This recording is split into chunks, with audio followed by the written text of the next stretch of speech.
Pán prezident Kiska sa rozhodol, že nepôjde na oslavu 70.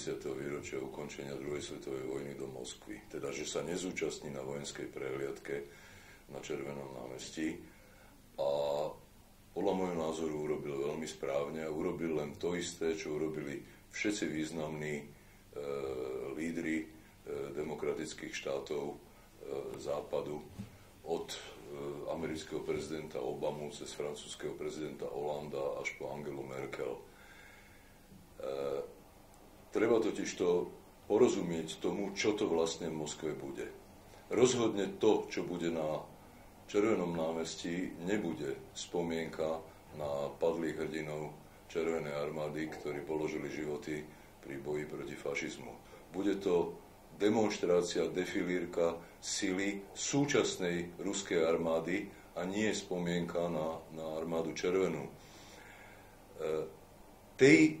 Demonštrácia sily tej ruskej armády, ktorá v danej chvíli práve podniká inváziu na územie susednej krajiny a ktorá porušuje všetky normy medzinárodného práva a ktorá v podstate sa chová veľmi podobným spôsobom, ako sa chovala ešte pred oficiálnym prepuknutím druhej svetovej vojny, čiže povedzme v roku 1939, sovietská armáda voči Poľsku, Estónsku, Lotyšsku, Litve alebo Fínsku.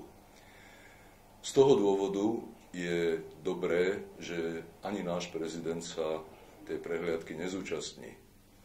Treba ešte dodať, že by sa tej prehliadky nemal zúčastniť žiadny zo slovenských ústavných činiteľov, teda ani pán predseda vlády, ale ani nikto druhý, pretože aj v ich prípade platí presne to isté, čo som povedal predtým.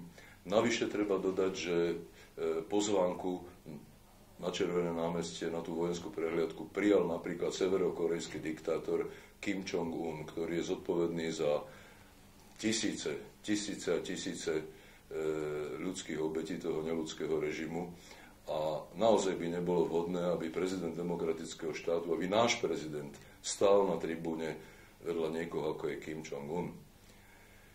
Treba povedať, že vojaci Červenej armády, ktorí položili životy za našu slobodu, ktorí položili životy v boji proti fašizmu na našom území, si zaslúžia pietnú spomienku a úctu.